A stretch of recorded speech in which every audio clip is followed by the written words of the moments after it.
মূল মুশরিক মুরতাদ। এরা ডাক দিয়ে বলে আল্লাহ পাক কেন সূরা নাসের মধ্যে এত নাচানাচি করছে? নাউজুবিল্লাহ বলেন।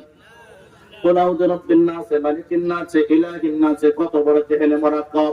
এই বেঈমান, তুমি যে কোরআন নাসের অর্থ বুঝো না, এটার জন্য কি আল্লাহ দায়ী নাকি? কথা বলেন নাউজুবিল্লাহ।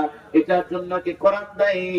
দিনের বেলা এরকম ভাবে পেঁচা দিনের বেলা দেখে না, এটার জন্য কি সূর্যের অপরাধ হবে নাকি? হায়াতুল হায়াওয়ান আল্লামা কামালউদ্দিন তামির রহমাতুল্লাহ আলাইহি প্রাণীদের জীবনে লিখেছে, ওখানে আছে পেঁচা আছে না? পেঁচা চিনেন?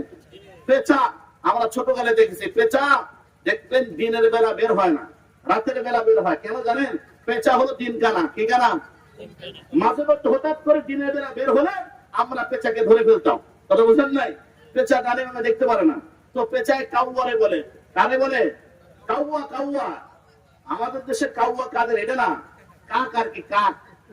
এই কাক, এই কা কা করে দিলে এই কাউয়া আমাদের চলন মিলে কাউয়া বলে আর কি। কাক এই কাকের সাথে দেখা, পেঁচা দোষ দিচ্ছে, ভাই কাকরি আজকে তো সূর্য বেশি বেয়াদবি করছে। কিনলে সূর্য আজকে ওঠে নাই কেন? কাক কয় কিরে পেঁচা, দিনের বেলাতে তুই দেখিস না, এই জন্য কি সূর্যের দোষ? এটা তো তোর দোষ বেটা, তোর দোষ। সূর্যের উপরে চালিয়ে দিতে চাস কেন? সূর্য তো ঠিকই উঠেছে, তুই হলো দিন কানা, এই জন্য সূর্যকে দেখতে পারিস না।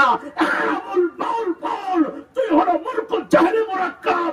না শব্দের অর্থ মানুষ, এইটাও তুই জানিস না, এই জন্য তুই কোরআনকে দোষ দিতে পারিস না। কথা বলেন ঠিক কিনা?